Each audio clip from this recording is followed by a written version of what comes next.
Hello and welcome to Ecoholics. आज के इस वीडियो में हम बहुत ही इंपॉर्टेंट टॉपिक डिस्कस करने वाले हैं। जब 2015 से 2025 को हम देखते हैं तो एक इंपॉर्टेंट ऑर्गेनाइजेशन ने 10 साल अपने कंप्लीट किए। वो 10 साल नीति आयोग की एक परफॉर्मेंस को देखते हुए हम इस वीडियो में एनालाइज करेंगे कि इंडिया में जो प्लानिंग है वो किस तरह से शुरू हुई।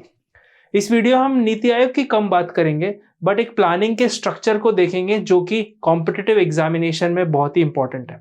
अगर आप सिविल सर्विसेज की तैयारी कर रहे हैं तो इकोनॉमिक्स के पेपर जीएस पेपर 3 में, इंडियन इकोनॉमिक सर्विस की तैयारी कर रहे हैं तो ये पूरा टॉपिक ही है, आपको जनरल इकोनॉमिक्स पेपर 3 में same state market and planning के नाम से मिल जाएगा।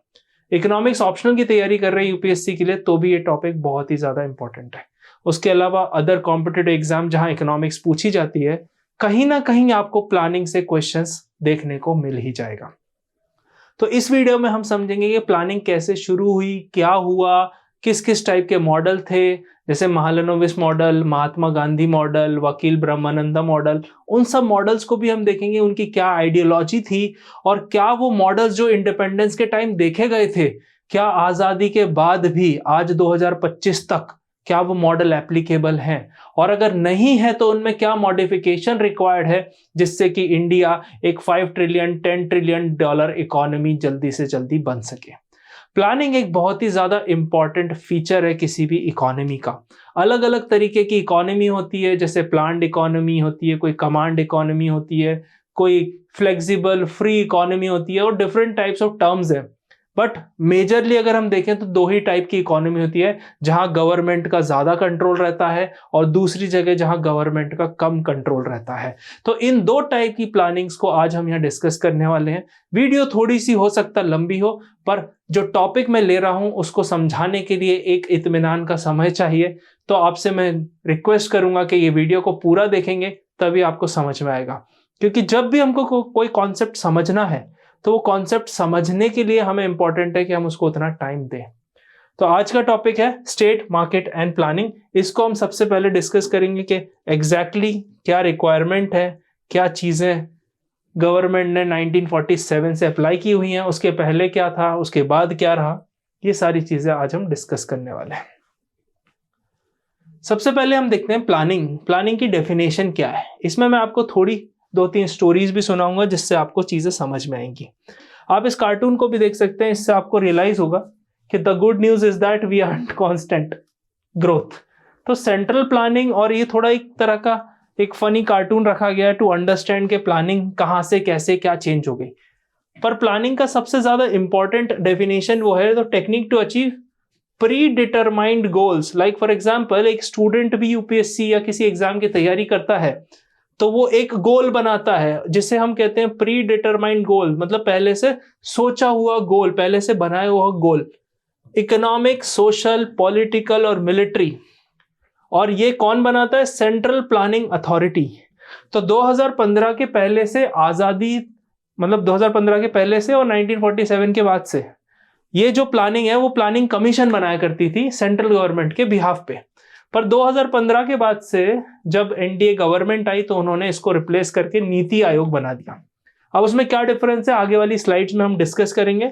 पर प्लानिंग कमीशन का जो काम था वो एक सेंट्रलाइज्ड प्लानिंग अप्रोच थी, मतलब प्लानिंग टॉप पे होती थी और फिर डिस्ट्रीब्यूशन होता था स्टेट्स में, डिस्ट्रिक्ट्स में, एक्सेट्रा। बट नीति आयोग का, सरकार का ये कहना है कि नीति आयोग ग्राउंड लेवल से काम करता है और वो बॉटम अप अप्रोच अपनाता है। तो ये दो मेजर डिफरेंस में सामने आए दोनों ऑर्गेनाइजेशन के बीच में। अब मैं नीड की बात करता हूं कि प्लानिंग की जरूरत क्यों होती है। एक बच्चा भी कोई एग्जाम देता है तो उसकी पहले प्लानिंग करता है कि मैं इस तरह से सिलेबस कंप्लीट करूंगा, मैं इस तरह से प्रीवियस ईयर क्वेश्चन पे फोकस करूंगा, ऐसे नोट्स बनाऊंगा, ऐसे रिवाइज करूंगा, एटसेट्रा एटसेट्रा। तो हम उसी तरह देखते हैं कि एक इकोनॉमी में जब प्लानिंग की जरूरत होती है तो क्या जरूरत क्यों पड़ती है। इसमें पहला है increase the rate of balanced economic development. Economic development सारी इकोनॉमी चाहती है, पर यहां कीवर्ड क्या है? बैलेंस्ड। मतलब ऐसा नहीं है कि कोई सेक्टर ज्यादा तेजी से ग्रो कर रहा है और कोई कम ग्रो कर रहा है। यहां पर मैं इंडिया और चाइना को आपको बात कंपैरिजन करके बताता हूं। 1947 इंडिया आजाद हुआ। 1949 कल्चरल रेवोल्यूशन से चाइना एक नए सिरे से चाइनीज इकोनॉमी बना। 1947 से इंडियन इकोनॉमी 1991 तक स्विच ही करती रही चीजें, कभी ये कभी वो, कभी मैन्युफैक्चरिंग कभी एग्रीकल्चर, मैन्युफैक्चरिंग को ज्यादा प्रोटेक्शन। पर वहीं मैं अगर चाइना की बात करूं, जो कि मैं ऐसा नहीं कहता कि चाइना इंडिया से कई गुना अच्छा है, पर चाइना की एक फोकस्ड अप्रोच थी। वो अप्रोच क्या थी, जैसे ही उन्होंने 1949 में कल्चरल रेवोल्यूशन आया और माओ जेडोंग आए, तब से लेके 1978 तक उनने सिर्फ एग्रीकल्चर पे फोकस किया और एग्रीकल्चर पे फोकस करके सरप्लस जनरेट किया। और वो सरप्लस के बाद 1978 में डेंग जियाओपिंग ने ओपन डोर पॉलिसी अपनाई। ओपन डोर पॉलिसी मतलब चाइनीज इकोनॉमी के दरवाजे खोल दिए गए टू रिसीव फॉरेन इन्वेस्टमेंट, और वहां से चाइना का जो ग्रोथ शुरू हुआ।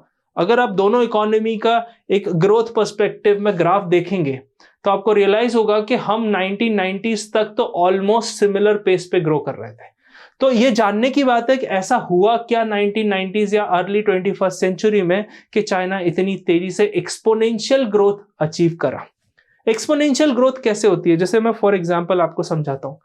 कोई भी स्टूडेंट, कोई भी इंसान एक चीज में स्किल्ड होता है। वो स्किल्ड होता है, जैसे फॉर एग्जांपल अगर मैं क्रिकेटर हूं तो मैं बैटिंग में स्किल्ड हूं। अब मैं विराट कोहली की तरह अगर मैं बैटिंग करता हूं और मैं सोचूं कि बैटिंग बहुत हो गई, अब मैं बॉलिंग करता हूं, तो ऑलराउंडर के पास फोकस डाइवर्टेड रहता है।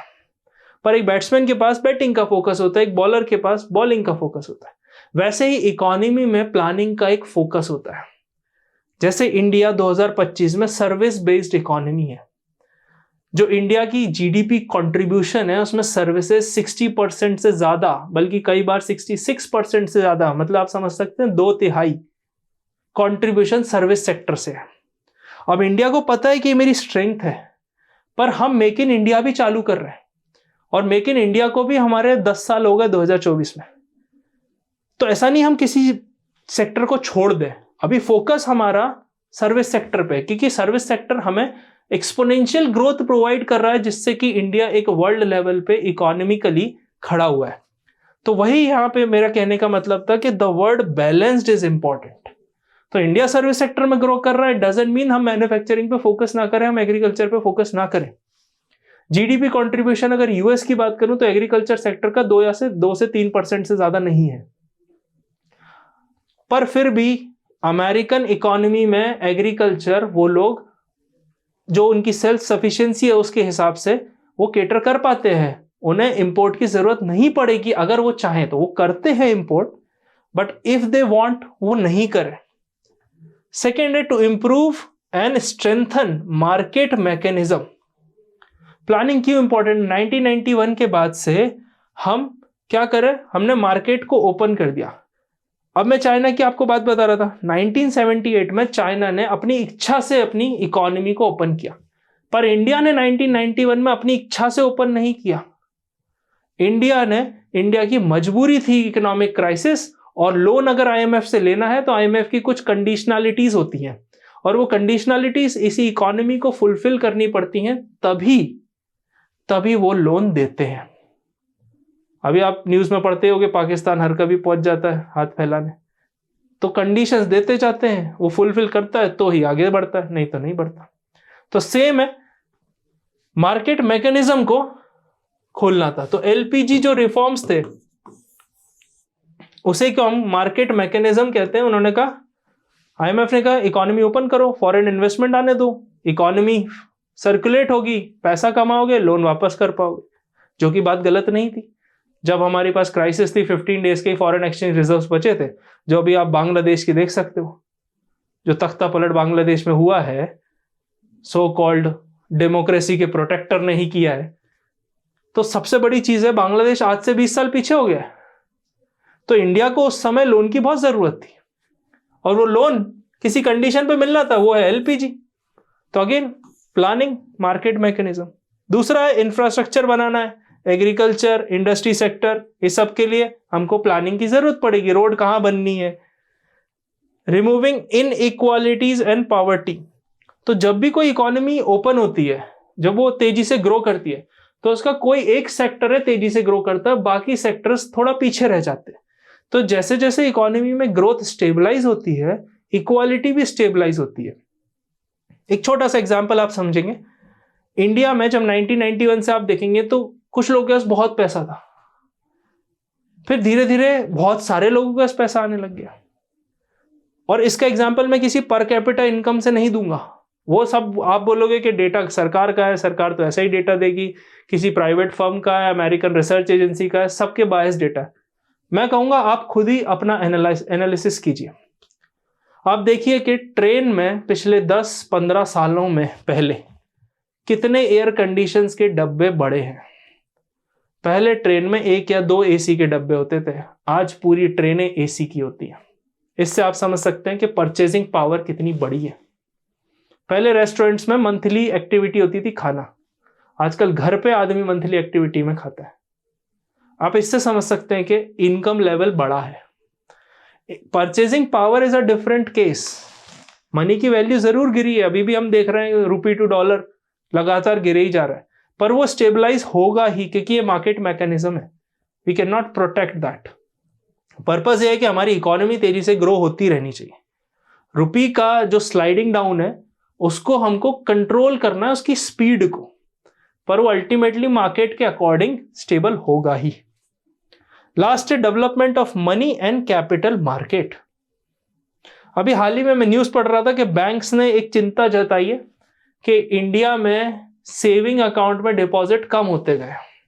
अब हम सभी लोग ऐड देखते हैं म्यूचुअल फंड सही है, तो आदमी पैसे कमा रहा है और एसआईपी में डाल रहा है। बैंक के सेविंग अकाउंट में कोई पैसा रख ही नहीं रहा, और जब बैंक के सेविंग अकाउंट में पैसा नहीं होगा तो बैंक उसको मल्टीप्लाई करके वो डिपॉजिट को यूज करके लोन कैसे देगा। तो ये साइन ऑफ वरी आरबीआई ने अभी दिसंबर के रिपोर्ट में बोला था। पर इससे फायदा क्या हुआ? कैपिटल मार्केट से जो पैसा हम दबा के घरों में कैश और गोल्ड के फॉर्म में रखते थे, अब वो हम बैंक में रखने लगे और धीरे धीरे हम कैपिटल मार्केट में रखने लगे through SIPs and mutual fund.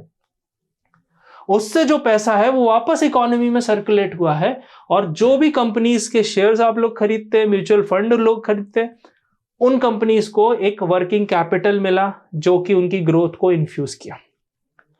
तो ये दोनों बहुत इंपॉर्टेंट था। अब मार्केट ही नहीं होता, नेशनल स्टॉक एक्सचेंज रिफॉर्म्स के बाद ही आया, उसके पहले बॉम्बे स्टॉक एक्सचेंज था, और छोटे मोटे और इंडाइसेस हर कभी आते ही रहते।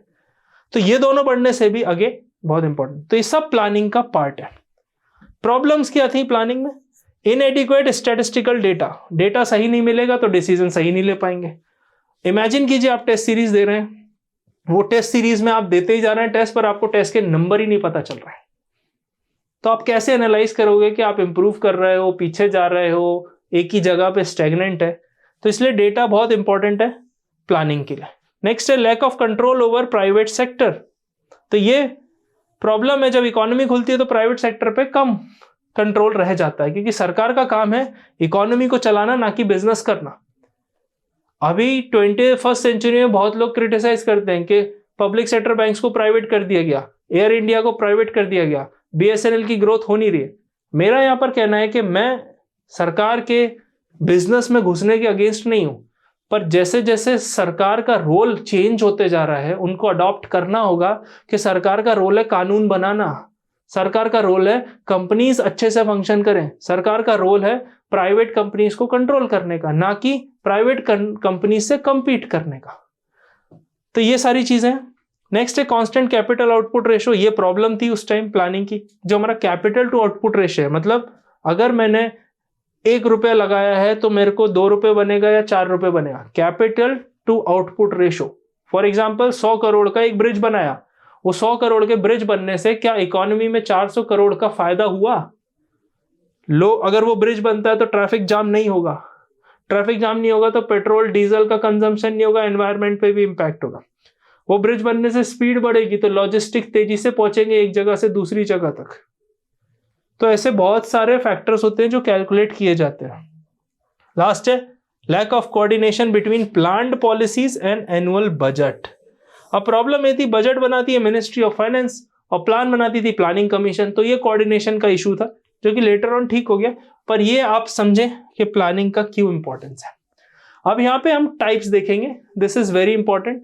2 तरह के टाइप्स हैं, पहला है बाय डायरेक्शन और दूसरा है बाय इंड्यूसमेंट। ओके, सिंपल सा इसका एक्सप्लेनेशन है। बाय डायरेक्शन मतलब जब हम स्कूल में रहते हैं तो हमारे पेरेंट्स बताते हैं कि ये करना है बेटा, ये नहीं करना है। पर जब हम कॉलेज और थोड़े बड़े हो जाते हैं तो हमारे घर वाले बताते हैं कि बेटा ये करने से ना ये फायदा होगा। वो आपको एक फैसिलिटेटर का काम करते हैं कि मेरे एक्सपीरियंस में ये कर लोगे, ये डिग्री कर लोगे तो ये फायदा होगा, बाकी आपकी मर्जी है आपको जो पढ़ने में अच्छा लगता है। पर स्कूल में जैसे कि कॉमर्स लेना है, आर्ट्स लेना है, ह्यूमैनिटीज लेना है या पीसीएम लेना है, तो अगेन सेम बाय डायरेक्शन मतलब यहां सरकार बताती है कि इकोनॉमी के जो रिसोर्सेज है वो कहां एलोकेट होंगे। हमको रोड बनानी है तो सभी रोड बना रहे हैं, पर जो बाय इंड्यूसमेंट है वो क्या है, जैसे सरकार ने आया मेक इन इंडिया पॉलिसी बनाई, तो सरकार ने कहा कि अगर जो मैन्युफैक्चरिंग करेगा उसको ये फायदा होगा। स्टार्टअप इंडिया प्रोग्राम बनाया कि भाई आप स्टार्टअप खोलो, 3 साल तक प्रॉफिट पे कोई टैक्स नहीं देना है, प्रॉफिट पे जीएसटी अलग है। तो सबसे बड़ा क्या मतलब है इस चीज का कि सरकार एक रास्ता बनाती है और लोग उसमें फ्लो होने लग जाते हैं, वो होता है इंड्यूसमेंट। अब हम पढ़ते हैं इसके फीचर्स क्या है। सबसे पहले हम इसी को देखते हैं, बाय डायरेक्शन। सोशलिस्टिक सोसाइटीज में ये बहुत इंपॉर्टेंट है और ये चला आया है, चाइना और रशिया। लोग कहते हैं चाइना एक सोशलिस्टिक इकोनॉमी है, बट अगर 2025 में चाइनीज इकोनॉमी देखो तो वो किसी कैपिटलिस्ट इकोनॉमी से कम नहीं है। बट यहाँ पे प्रॉब्लम क्या है, यहाँ पे डेमोक्रेसी नहीं है। तो डेमोक्रेसी नहीं है तो बाय डायरेक्शन से मतलब जो सरकार ने बोला वो होना है। सरकार ने बोला घर बनेंगे तो पूरे देश में घर ही बन रहे हैं। अब इतने घर बन गए कि घर में रहने वाले और लेने वाले लोग कम बचे, तो वो घर खाली है। ये रियल एस्टेट क्राइसिस चाइना में चल रही है। तो बाय डायरेक्शन जो भी होता है वो गवर्नमेंट बताती है। एब्सेंस ऑफ लेजिस्फेयर, लेजिस्फेयर का मतलब है फ्री मार्केट। इसका मतलब इकोनॉमी में फ्रीनेस नहीं है, जो सरकार बोलेगी वो होगा, डिमांड सप्लाई होगा, पर सब रिस्ट्रिक्टेड फॉर्मेट में होगा। वन सेंट्रल अथॉरिटी रहती है इसमें, जो प्लान करती है, डायरेक्ट करती है, ऑर्डर देती है और एग्जीक्यूट भी करती है सारे प्लान्स को। अब इसमें ड्रॉबैक क्या है, इसके ड्रॉबैक है ब्यूरोक्रेटिक एंड टोटलिटेरियन रिजीम। अब जब सब चीज सरकार ही बताएगी तो सरकार के लोगों के पास पावर बढ़ जाती है और वहां पे करप्शन और बाकी चीजें आ जाती हैं। Then unsatisfactory for consumers. जैसे फॉर एग्जांपल पहले स्कूटर लेना होता था तो एक ही ऑप्शन होता था, कार होता था तो एक ही ऑप्शन लेना था, मारुति सुजुकी की 800, बजाज का स्कूटर, फिक्स रहता था, 2 या 3 ही चीजें होती थी। तो कंज्यूमर के पास चॉइस नहीं होती है, और जब कंज्यूमर के पास चॉइस नहीं होती है ना, तो जो प्रोड्यूसर के पास कोई इंसेंटिव नहीं होता उस चीज को इंप्रूव करने का। इमेजिन कीजिए पूरे देश में मैं ही इकोनॉमिक्स पढ़ाता, तो जैसी पढ़ाता वैसी पढ़ाता, आपको उसी से पढ़ना पड़ता। पर अभी ढेरों टीचर है तो आपको जिसकी पसंद आएगी आप उसी की क्लास अटेंड करेंगे, सिंपल सी बात। पर बाय डायरेक्शन में ये प्रॉब्लम रहती है। नेक्स्ट है इनफ्लेक्सिबल प्लान्स। एक बार प्लान बन गया वो चेंज नहीं होता, पर इकोनॉमी तो चेंज हो रही है तो समय के साथ वो बदलना मुश्किल होता है, क्योंकि वो 5 ईयर बनाते हैं, 3 ईयर्स बनाते हैं। नेक्स्ट इज कॉस्टली अफेयर, क्योंकि जो मेजर चीजें हैं वो आपके टैक्स पेयर के बर्डन पे आती हैं, इकोनॉमी में पैसा फ्लोट नहीं होता। और लास्ट है एक्सेसिव स्टैंडर्डाइजेशन। एक तरीका बता दिया है, उसी के थ्रू चलना, चाहे वो एफिशिएंट हो इनएफिशिएंट हो, डजेंट मैटर। अब बाय इंड्यूसमेंट की बात करते हैं, मतलब जहां सरकार सिर्फ आपको फैसिलिटेटर का काम करती है। सरकार बताती है कि इस सेक्टर में अगर आप इन्वेस्ट करोगे तो ये होगा। जैसे for example special economic zones, वो SEZ बनाए इसलिए जाते हैं ताकि एक तरह की इंडस्ट्री को सपोर्ट कर सके। कुछ एक्सपोर्ट इकोनॉमिक जोन बनाए जाते हैं, वहां पे वही इंडस्ट्री होती है जो एक्सपोर्ट कर रही होती है, तो सरकार उनको सस्ते में जमीन देती है, सब्सिडाइज रेट देती है और सारी चीजों को सपोर्ट करती है। तो हर आदमी सोचता है अच्छा यहाँ गवर्नमेंट का सपोर्ट है, हम भी यहीं जाते हैं, है ना। गवर्नमेंट ग्रांट देती है, मुद्रा स्कीम हो गई, MSME की स्कीम्स हो गई, तो वो सारी चीजें सपोर्ट करती है। Democratic planning with no compulsion but persuasion. इसमें कोई कंपल्शन नहीं होता, परसुएशन होता है। मतलब मॉनेटरी और फिस्कल पॉलिसी के अकॉर्डिंग वो बताते हैं कि हाँ अभी आपको इस सेक्टर में जाना चाहिए। फॉर एग्जांपल प्रधानमंत्री आवास योजना, अब सरकार ने कहा घर बनाना है, तो कंस्ट्रक्शन सेक्टर को काफी फायदा हुआ, इससे पूरे देश में घर बने। कंस्ट्रक्शन सेक्टर से किसको फायदा हुआ, बैंक्स को फायदा हुआ, क्योंकि लोन लिए लोगों ने, और इंटरेस्ट रेट कम कर रहे मॉनेटरी पॉलिसी में, तो लोगों ने लोन भी ले लिया। तो मतलब किसी एक स्कीम को सक्सेसफुल होने के लिए काफी ज्यादा 360 डिग्री व्यू रखते हुए सरकार को पॉलिसी बनानी होती है। नेक्स्ट है freedom of enterprise, consumption, production subject to state control and regulation. अब इसका मतलब ये नहीं कि आप ड्रग्स बनाने लग जाओ, तो ड्रग्स मेडिकल हो गया, इलीगल हो गए, जैसे भी हो गए, मेडिकल में परमिशन लगती है, इलीगल ही है। तो इसका मतलब स्टेट जो कंट्रोल रेगुलेशन कर रहा है दो चार आइटम, ऐसा नहीं कि मार्केट फ्री है तो हम एटॉमिक बम बनाना शुरू हो गए। तो कुछ चीजें सरकार अपने कंट्रोल में रखती है, कुछ को फ्री रखती है, जिसको जो करना। इसमें क्या चैलेंजेस हैं? Possibility of inadequate incentives to producers and consumer. इसका मतलब ये है कि अगर सरकार की वो स्कीम और जो प्लान कर रही है वो उतना ल्यूक्रेटिव नहीं होगा तो लोग उस तरफ नहीं जाएंगे। नेक्स्ट है possibility of ineffective monetary and fiscal measures. For example, सरकार ने इंटरेस्ट रेट कम कर दिया बट उतना कम नहीं हुआ जितना लोगों को चाहिए, या फिर बैंक्स के पास कैपिटल की शॉर्टेज पड़ गई, हमने इतना ज्यादा इंटरेस्ट रेट लो कर दिया कि हर आदमी लोन मांगने लगा। अब होम लोन की बात करूं 8 से 10% में मिलता है, पर इमेजिन करो वही 2 या से 3% में मिलने लगे तो हर आदमी लोन ले लेगा और बैंक में डिपॉजिट होगा नहीं। तो ineffective monetary and fiscal measures रहेंगे तो भी ये चीज इफेक्ट में नहीं आती है। नेक्स्ट टाइप की प्लानिंग देखते हैं हम, फाइनेंशियल एंड फिजिकल। बहुत सिंपल है। फाइनेंशियल मतलब यहां सिर्फ मनी और रिसोर्सेज की बात होती है। जो भी रिसोर्सेज है, आपके रिसोर्सेज बहुत तरीके के होते हैं। पैसा आपका रिसोर्स है, आपका खुद का टाइम रिसोर्स है, पर यहां सिर्फ पैसे की बात होती है फाइनेंशियल रिसोर्सेज में। और वही फिजिकल की बात करूं तो इसमें लेबर, मटेरियल, मशीनरी सब कुछ आता है। जैसे फॉर एग्जांपल इंडिया की लड़ाई हो अगर चाइना या पाकिस्तान से, तो पैसा भी एक रिसोर्स है और आर्मी पर्सनल भी एक रिसोर्स है, बंदूकें भी रिसोर्स है, टैंक भी रिसोर्स है। तो कहां पे एलोकेट करना है वो आपका फिजिकल में आता है, और जो पैसे की बात है वो फाइनेंशियल आता है। ठीक है। Removing maladjustment between supplies, demands, calculating cost etcetera etcetera, ये सब फाइनेंशियल प्लानिंग है। एक ब्रिज बनाया, उस पर कितने साल तक टोल कलेक्ट करना है, ये सारी चीजें सरकार फाइनेंशियल प्लानिंग में देखती है। Next we have establish equilibrium between incomes of population, amount of consumer goods available to the population. Now here आपको एक चीज समझनी होगी कि जो इक्विलिब्रियम है वो बहुत ज्यादा जरूरी है, कि अगर प्राइस और इनकम में मिसमैच हो गया तो ये प्लानिंग फेल हो जाती है। अब इसके लिमिटेशंस पढ़ लेते हैं। Adverse effect on propensity to save, mobilisation of financial resources through taxation. अब प्रोपेंसिटी टू सेव का क्या मतलब है? सिंपल सा मतलब है, प्रोपेंसिटी टू सेव मतलब फॉर एग्जांपल आपके पास 100 रुपए आए तो आप उसमें से कितने अमाउंट ऑफ मनी को सेव करने की इच्छा रखते हैं या सेव करते हैं। फॉर एग्जांपल आपकी सैलरी क्रेडिट हुई, वो सैलरी क्रेडिट होने के बाद कितने परसेंटेज आप उसको सेव करते हो, कितने परसेंट आप उसको कंज्यूम करते हो। अगर आज आपकी सैलरी 20,000 रुपीज है और आप 4 रोटी दिन में खाते हो, 40,000 रुपीज सैलरी होने पे आप 8 रोटी तो नहीं खाओगे। तो it means propensity to consume decreases when your income rises, and when propensity to consume decreases, कुछ तो इंक्रीज होता होगा। क्या इंक्रीज होगा? propensity to save। भाई 20,000 सैलरी थी तो आने जाने रहने में मेरे को 15,000 रुपीज लगते थे, 5,000 में सेव करता था, पर वहीं मेरी सैलरी 20 से 40,000 हो गई। तो हो सकता पहले मैं बस से आता था, रैपिडो से आता था, अब मैं अपनी कार से आता हूं या बाइक से आता हूं। पहले मैं शेयर्ड रूम में रहता था, अब मैं अपने खुद के रूम में रहता हूं।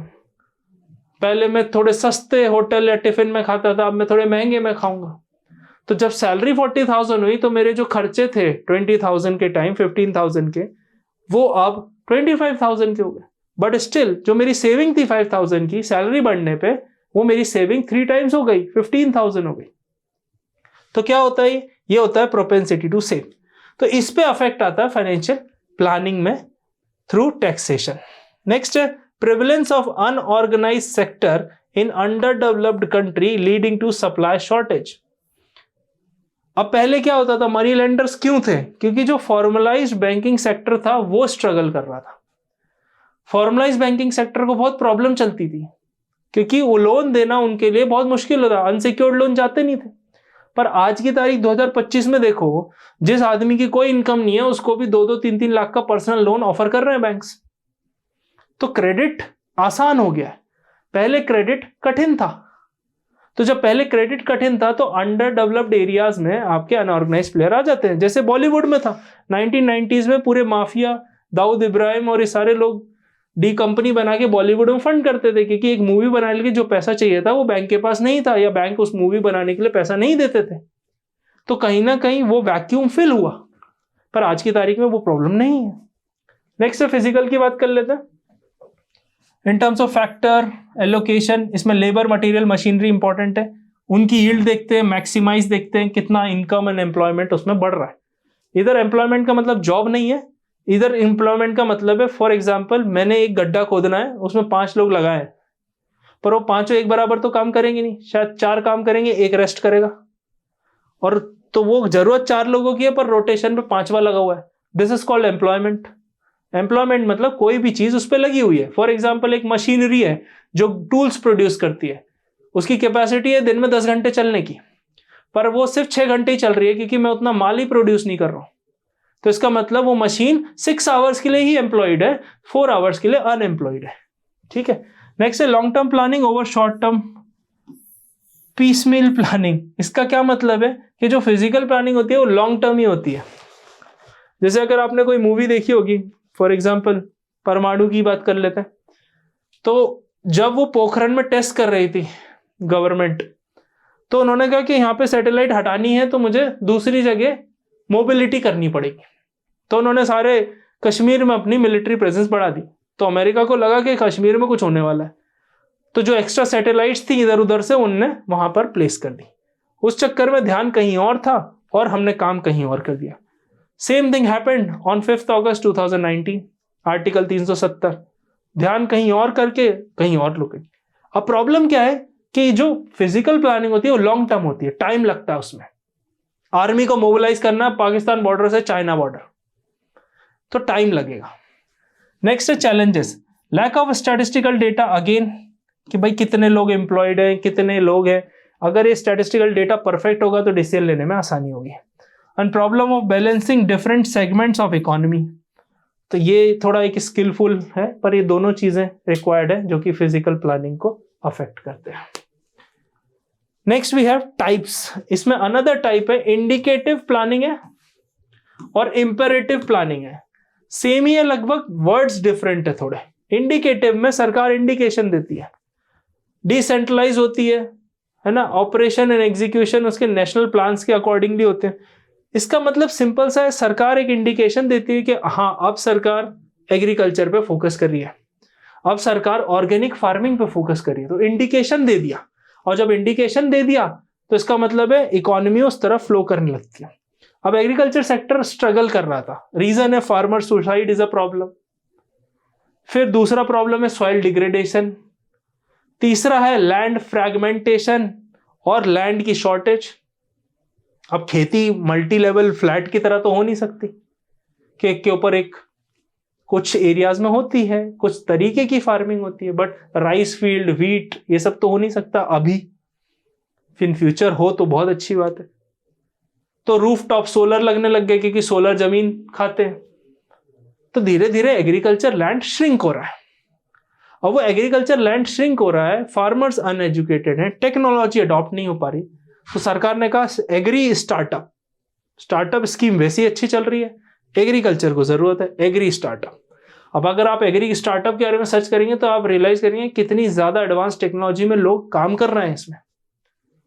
इंडिया में जहां कॉम्पनसेशन लेना बहुत मुश्किल है, वहीं चाइना की अगर मैं बात करूं तो हेल स्टॉर्म आता है ना, फार्मर आराम से सोता है। क्यों? क्योंकि सुबह ड्रोन और सैटेलाइट इमेज से कैप्चर किया जाएगा और जो भी नुकसान हुआ है अगली सुबह होने से पहले अकाउंट में कॉम्पनसेशन आ जाता है।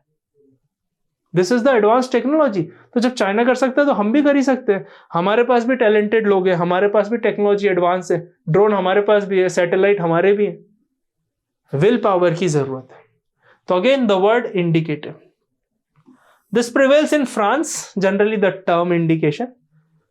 Private sector neither rigidly controlled nor directed to fulfill the targets and priority of the plan। इसमें सिर्फ इंडिकेशन दिया जाता है, बोला नहीं जाता। Imperative planning again operation in China and Russia, mainly socialistic communist countries से स्टार्ट हुआ था। इसमें सारी इकोनॉमिक एक्टिविटीज हैं जो भी वो डायरेक्टली कंट्रोल की जाती है। नेक्स्ट है states complete control over factors of production, amount to be invested, fixation of prices, types and quantities of the products to be produce etcetera etcetera, सब कुछ स्टेट कंट्रोल करता है, मतलब सरकार कंट्रोल करती है।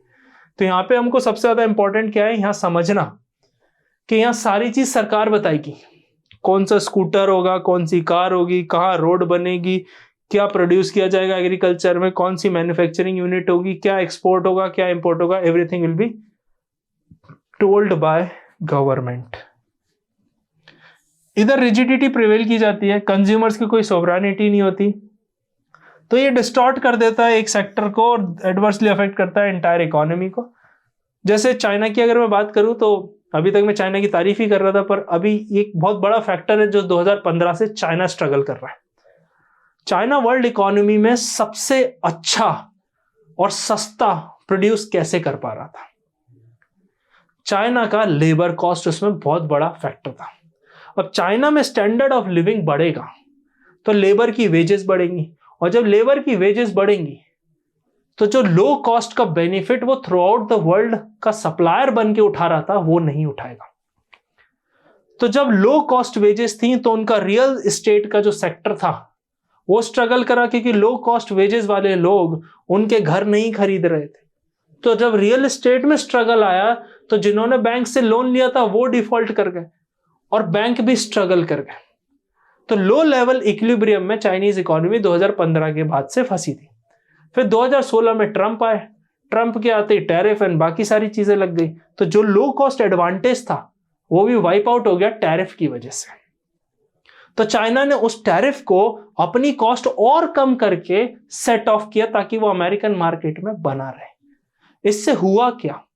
इससे एक सेक्टर डिस्टॉर्ट हो गया जिसका था लेबर सेक्टर, और वहां से चाइनीज इकोनॉमी आज तक स्ट्रगल कर रही है। धीरे धीरे दे आर रिकवरिंग, बट ये एक बड़ा शिप चलाने जैसा है कि आप स्टीयरिंग घुमा दो, पूरी स्टीयरिंग घूम गई, पर शिप धीरे धीरे धीरे धीरे टर्न लेता है। तो ये 2-3 चीजें जो आपको ध्यान में रखनी है। Next we have centralised and decentralised planning. So again the same thing, centralised decentralised. So again it's like centralise मतलब इंपेरेटिव और डिसेंट्रलाइज मतलब इंडिकेटिव। तो यहाँ पे आप देख सकते हैं ये पूरी सेंट्रल प्लानिंग अथॉरिटी रहती है, यहाँ सब फिक्स रहता है, टारगेट दिए जाते हैं प्रायोरिटी सेक्टर को, कोहेसिव रहता है, और ये इसके लिमिटेशंस है। ऑलमोस्ट सेम ही है, अनडेमोक्रेटिक रहता है, ब्यूरोक्रेटिक हर्डल्स आते हैं और इकोनॉमिक फ्रीडम नहीं रहती। पर डिसेंट्रलाइज की बात करूं तो अगेन एग्जीक्यूशन प्लान्स होता है ग्रास रूट से, जिसके लिए मैंने अभी आपको बताया था नीति आयोग रहता है ना। प्लान जो फॉर्मुलेट होते हैं सेंट्रल प्लानिंग अथॉरिटी इसमें कंसल्टेशन का काम देती है और बाकी एडमिनिस्ट्रेटिव यूनिट्स भी अपना काम देती हैं। तो आप भी उस सारी चीजों का पार्ट बनते हैं। इसमें प्राइसेस जो रहती है वो मार्केट मैकेनिज्म से ही रहती है, उसको रेगुलेट नहीं किया जाता है, थोड़ा बहुत कंट्रोल किया जाता है ताकि चीजें हेवायर ना जाए, आउट ऑफ कंट्रोल ना जाए, बट उसके अलावा बाकी चीजें फ्री छोड़ी जाती हैं। और इसमें इकोनॉमिक फ्रीडम रहती है, इंसेंटिव्स रहते हैं। जैसे आज क्यों इतनी सारी इकोनॉमी इंडिया में बिजनेसेस फ्लरिश कर रहे हैं, ऑनलाइन लोग कंटेंट क्रिएट कर रहे हैं, चीजें कर रहे हैं, सारी चीज कर रहे हैं, क्यों? क्योंकि वो फ्रीडम है। पीपल नो कि if they work hard they will get the reward. और अगर आप जीएसटी की बात करें तो 2017 में जब से जीएसटी आया है और अभी रिसेंट देखें तो एक लगभग 2 लाख करोड़ का कांस्टेंट रेवेन्यू है जीएसटी का हर मंथ का। तो मतलब इकोनॉमी में ट्रेडिंग बढ़ेगी, इकोनॉमी में एक्सचेंज बढ़ेगा, तो सरकार को फायदा होना ही होना है। इसलिए डिसेंट्रलाइज्ड प्लानिंग सही रहती है। लिमिटेशन है इसमें, मार्केट मैकेनिज्म पे बहुत कुछ डिपेंड करता है। जैसे कि फॉर एग्जांपल अभी अगर आप देखें तो हमारी जो इकोनॉमी है डिसेंट्रलाइज्ड है, पर ये बहुत ज्यादा डिपेंडेंट है कहीं ना कहीं वर्ल्ड की दूसरी इकोनॉमी पे। अमेरिका में कुछ हो रहा है, फेड का इंटरेस्ट रेट चेंज हुआ तो उसका इंपैक्ट भी इंडिया पे आएगा। फॉरेन पोर्टफोलियो इन्वेस्टर्स ने अपना पैसा विड्रॉ किया, वो भी इंडिया पे इंपैक्ट आएगा। तो ये सारी चीजें मार्केट मैकेनिज्म से कहीं ना कहीं असर करती हैं। नेक्स्ट है difficulty in coordinating decisions for planned and unplanned sector. तो जैसे जैसे इकोनॉमी ग्रो कर रही है मैं देख रहा हूँ धीरे धीरे हम अनऑर्गेनाइज से ऑर्गेनाइज जा रहे हैं, बट स्टिल जो कोऑर्डिनेशन रिक्वायर्ड है ऑर्गेनाइज्ड एंड अनऑर्गेनाइज्ड सेक्टर में, वो कहीं ना कहीं मिसिंग है अभी भी। नेक्स्ट टाइप है spatial and sectoral. So again this is related to geography and this is related to a sector. पढ़ के देखते हैं क्या। This is kind of a regional planning where planning is made on certain physical, socio-cultural and economical region. For example, physical. कोई reason है, पंजाब है, पंजाब में agriculture की प्लानिंग अलग तरीके से होगी और महाराष्ट्र के विदर्भा रीजन में प्लानिंग अलग तरीके से होगी। क्यों? क्योंकि महाराष्ट्र का विदर्भा रीजन थोड़ा ड्रॉट प्रोन है, पर पंजाब इज वेरी फर्टाइल, तो प्लानिंग दोनों की अलग अलग होगी। सोशो कल्चरल ट्राइबल एरिया की प्लानिंग अलग होगी, मल्टीनेशनल लाइक पुणे मुंबई की प्लानिंग अलग होगी, और इकोनॉमिकल रीजन मतलब महाराष्ट्र सारे स्टेट में सबसे ज्यादा आगे है, पर नॉर्थ ईस्टर्न स्टेट है और हिली रीजन है, उनको हमारे सपोर्ट की जरूरत है, तो अगेन उनकी प्लानिंग अलग तरीके से होगी। इसमें land use, urban, regional, transport सारे तरीके की प्लानिंग आती है। Environment planning, like if I talk about Madhya Pradesh, तो मध्य प्रदेश में फॉरेस्ट कवर बहुत ज्यादा है, तो वो फॉरेस्ट कवर मेंटेन करने के लिए कहीं ना कहीं मध्य प्रदेश गवर्नमेंट ने इंडस्ट्रीज को सेक्रीफाइस किया है। वहीं अगर मैं बात करूं तो जहां पूरा कॉन्क्रीटाइजेशन हो गया, इंडस्ट्री हो गई है, वहां पे वो ग्रीनरी को बढ़ाने का बढ़ावा दे रहा है। तो ये सारी चीजें इंपॉर्टेंट है। ये प्लानिंग हेल्प करती है बैलेंस्ड इकोनॉमिक डेवलपमेंट में ऑफ अ नेशन, और ये मार्जिनलाइजेशन और पॉवर्टी को एड्रेस करती है, क्योंकि आपका एक फोकस्ड अप्रोच रहता है कि भाई मेरे दो हाथ हैं पर मेरा राइट हैंड स्ट्रांग है, लेफ्ट वीक है, तो अगर मुझे लेफ्ट को भी बराबर बनाना है तो मुझे उस पर ज्यादा ध्यान देना पड़ेगा। बस ये चीज है। ये होलिस्टिक प्लानिंग है, सबके बारे में सोचते हुए, ऑब्जेक्टिव रहता है, फोकसेस रहते हैं, और ओवरऑल डेवलपमेंट होता है सर्टेन रीजन का। अब हम सेक्टोरल प्लानिंग करते हैं। सेक्टोरल प्लानिंग सिंपल है, primary, secondary and tertiary sector के बारे में डिस्कस करेंगे। तो एग्रीकल्चर पे क्या फोकस है, कितना फंड उसके लिए चाहिए, मैन्युफैक्चरिंग, सर्विसेज, सारी चीजें। सर्विसेज आपका ग्रोथ तो बहुत दे रहा है पर एम्प्लॉयमेंट उतना जनरेट नहीं कर रहा है, पर एग्रीकल्चर में ढेरों लोग इंगेज्ड हैं जितनों की जरूरत भी नहीं है, तो उनको वहां से निकाल के मैन्युफैक्चरिंग में बनाना है, स्किल्ड बनाना है और सर्विसेज तक लेके आना है।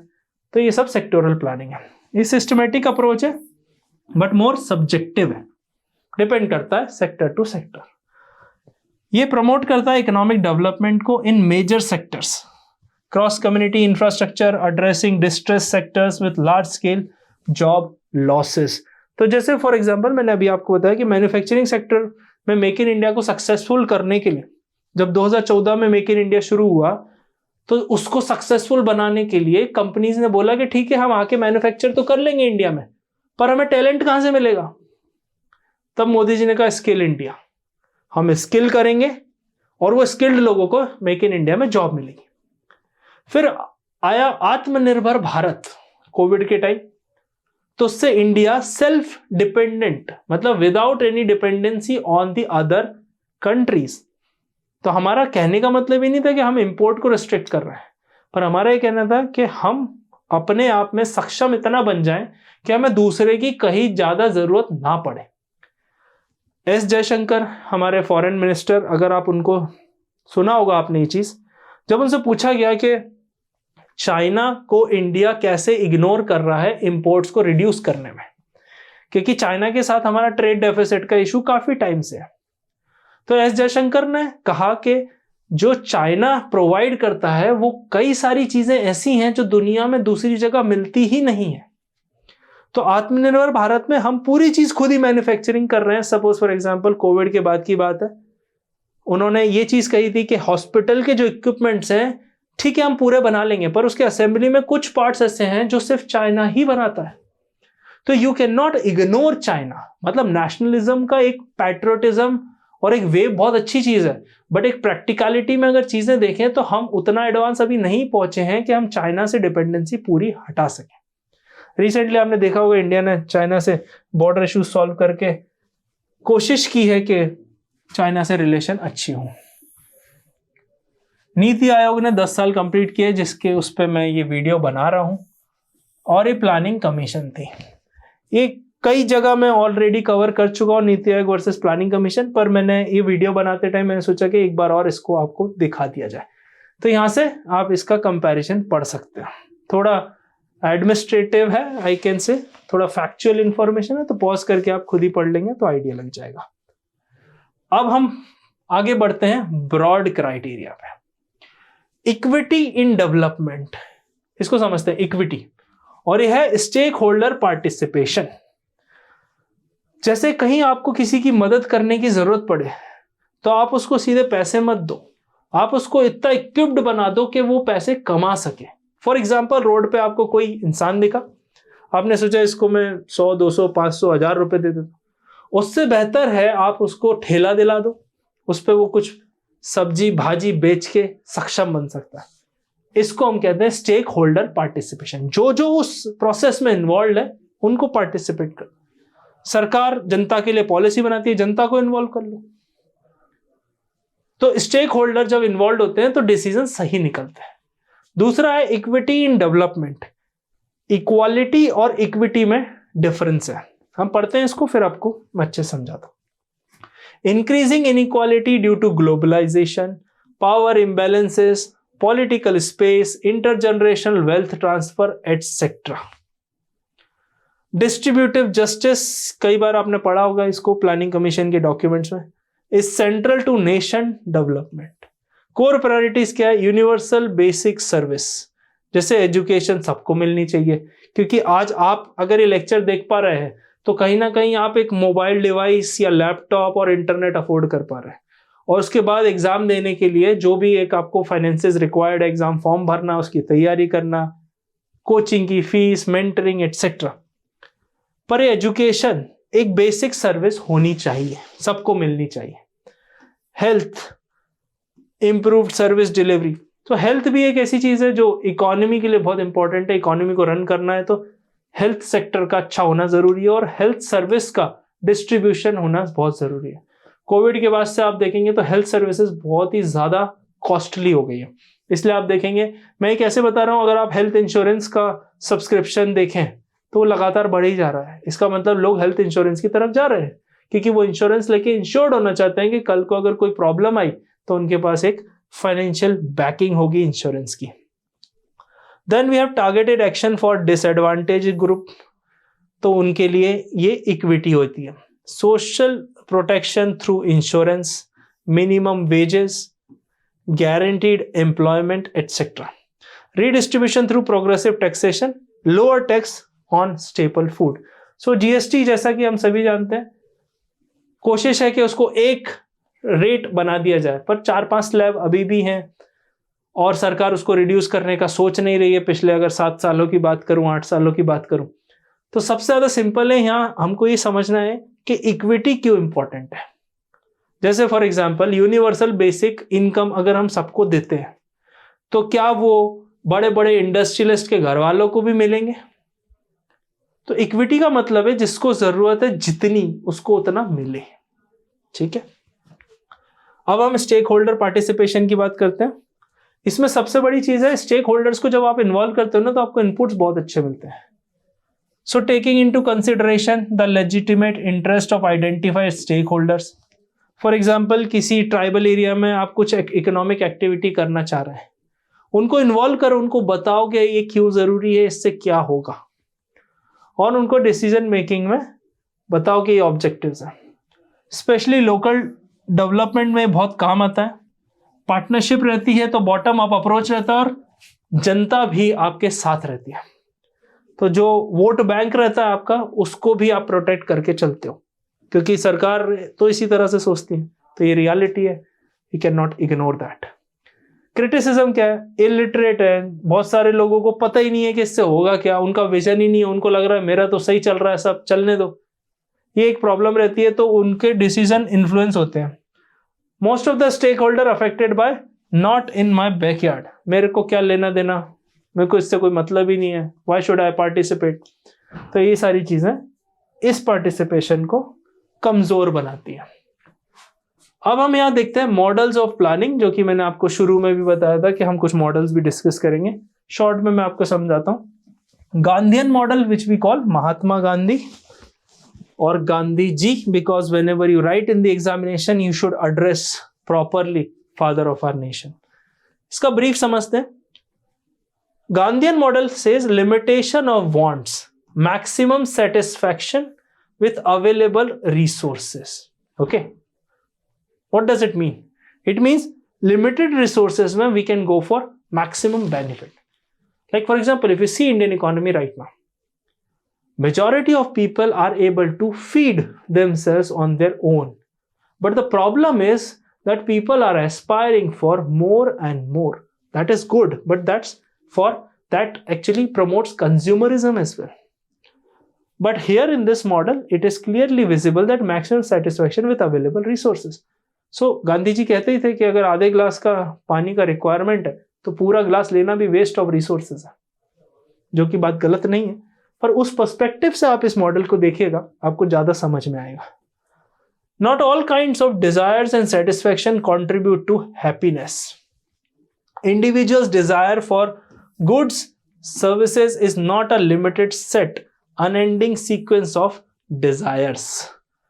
इसका क्या मतलब है कि इंडिविजुअल के डिजायर को थोड़ा सा दबाने की कोशिश करते थे. सिंपल सी बात है, आजादी के टाइम आजादी ही सबसे बड़ी डिजायर थी.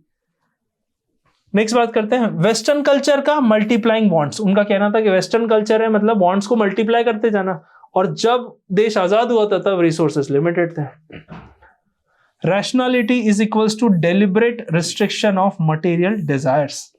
You become rational. Like for example, if you can eat home cooked food, which is generally right now people are preferring, but still in the youth age, people prefer to eat pizza or burger, etc. So here what does it mean? If you are rational, save money, eat at home. It will save your money as well as your health. Next, material advancement is not equal to moral advancement.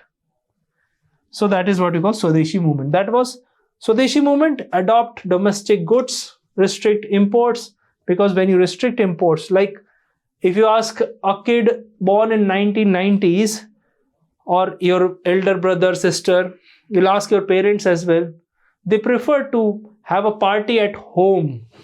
They would love to invite people on a home cooked food, but right now nobody wants to take that headache. They just say, okay, we'll meet at XYZ restaurant. Okay, do you understand that? Now this model was against mechanization.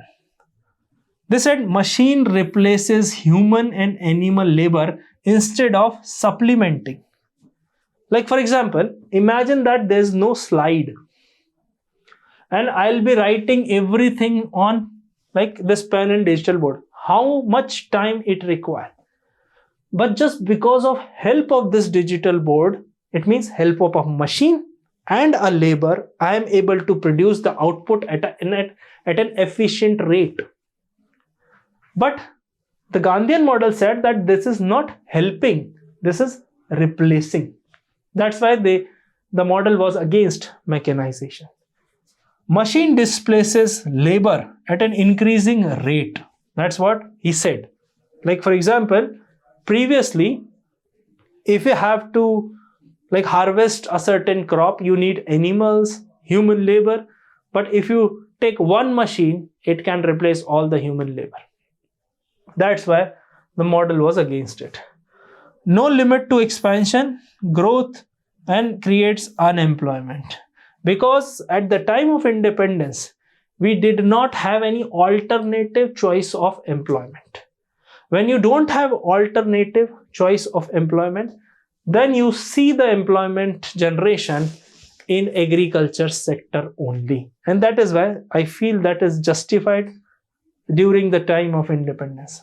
Next we have development, Gram Swaraj, self-sustained villages, self-sustained economy in the villages, and that strengthened decentralized production at village level industries. So this is Gandhian model in short. Let's move to the next model. Next model is Mahalanobis model. Under Mahalanobis model, first we'll see the background. Now this was developed by P.C. Mahalanobis, Prashant Chandra Mahalanobis, a mathematician turned economist, encouraged by Nehruvian emphasis on sustained self-reliant development. Now this model was inspired by USSR planning model, but This model we adopted in the year 1956, second five-year plan or industrial revolution, what you could say, not industrial revolution, industrial resolution policy. So used as basic framework of second five-year plan, rapid industrialization of basic and heavy capital goods industry. Big machines you build, and economy will produce more capital goods to generate more income. That was the major crux of this model. We wanted to reduce import dependency. India used to import huge amount of goods, but due to limitation of foreign exchange or foreign reserves, we were not able to do that. So with the help of US, Germany, UK, we installed many plants in different parts of our country. And this is pursuing capital light methods of production. Although they are saying they're pursuing, but it was capital heavy. Next we have explanation and criticism. Here we'll see this is a two-sector model for intersectoral location of investment. So one is for consumer, another is for capital. Two-sector model means first we'll focus on the goods that are consumable, and another one is capital goods that produce more capital goods to produce further. Okay, consumer goods means we consume. So we are making, suppose this shirt, I'll buy and I'll consume. But if I'm making a machine that produce shirts, but that machine must be built at by some other machine. So that is what we call capital goods. Then four-sector model, they further expanded into investment goods, factory production, household and services. Four very important things for your examination purpose. Then we have increased investment allocation of capital goods plus promotion of cottage industries, sustained consumption goods supply, etc. So this is very, very vital to remember. Criticism is this hardly paid attention to high level savings needed, because the money that India had that time, they invested heavily in this, and India financially were under big amount of debt. They ignored foreign exchange constraint, because when something will come from outside, we need money for that.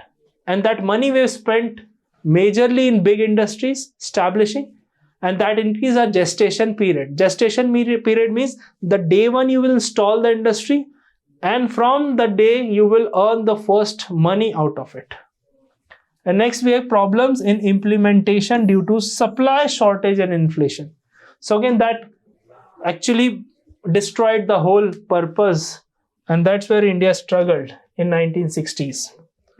Next we have wage good model. Wage good model. Now this wage good model India did not adopt, but it was in competition with Mahalanobis model. That's why it is important for optional student and economic services students. This was developed by C.N. Vakil and Pierre Brahmananda to remove poverty. So this was more socialistic model. It is essential to increase the aggregate supply wage goods. Wage goods, you understand? Capital goods produce machinery. Wage goods produce more consumable goods. And that is where people get food, people get consumable goods like clothes, etc. So that model was favoring more, not towards capital, but more towards consumable goods. Like until unless wage goods gap is bridged, poverty will not be eliminated. So this model was based on individual poverty level. They criticize Mahalanobis model for investment in capital goods, where India was facing shortage of capital, which is personally I feel that Mahalanobis model something did wrong at that time. Wage good is equals to goods which workers might buy with their wages, like consumption goods, food, soaps, etc. And the explanation of this model is gap, the amount of wage required and the amount of wage goods supplied. So wage required was more in comparison to the wage goods supplied. And that is where economy, I think, would have improved, but obviously we cannot change the past. Next we have, due to this wage goods gap, there is employment. New employment through capital goods production cannot be sustained. So they said that when wage good gap will reduce, people will be more tend towards taking those wage goods. Gap can be filled by expanding capacity to produce wage goods. Agriculture sector can be used to employ labor and producing capital. So what they said that first you focus on labor, and that labor will earn money and buy the wage good. When they will buy the wage good, obviously wage good will be provided by industries, and industries will also grow. And when industries will grow, obviously employment will grow. So again, it's a decent model, what I can see, but never implemented, so can't tell much about it. Next we have continuation of that. So again the brief remains same. Arguments in favor and the development. So this is the last slide. Consumption minus real income multiplier, supply of wage goods leading to an increase in real domestic product. So what they said at that time, that consumption or real income multiplier, they focused more on consumption by a labor, not by, I can say, industry's production. That does not involve much foreign exchange requirement. So again, that did not put India's forex under pressure in comparison to the Mahalanobis model. Wage good industries have a large export potential. Comparative advantage theory of Ricardo. So large export potential because the goods that they were producing was like at demand in the foreign market. Agriculture growth, which provides inputs to manufacturing and self-sustained growth. Like I said about India and China comparison in terms of focused approach on agriculture and manufacturing sector. Last, we talk about development. Wage goods, capital goods are not mutually exclusive. Both of them play an important role in creating employment opportunities. So Mahalanobis model said capital, wage good model says consumable, but major development said both we require. So we focused on capital goods more, less on wage good. But if we focus on a balanced approach, it would have been much better in comparison to what we have seen in the past. Doesn't consider the technological institutional changes to increase employment in agriculture sector. This is what I said, that in agriculture sector we can increase the employment, or even if agriculture sector is not producing that much of jobs or employment, you can shift to manufacturing and other sectors. Next, we have capital goods provide means for producing wage goods. Capital goods provide means for producing wage goods. This is like a linkage. You have to understand. So capital and wages, both are linkages. Although some parts of this model in sector-wise we have implied, but majorly it was like out of the context. So I hope you like this video, and it's a long video. You have understood each and everything about this model, state, market and planning and different models जो हमने discuss किए. Don't forget to subscribe Ecolex and do check out our other videos. Thank you so much. Have a nice day.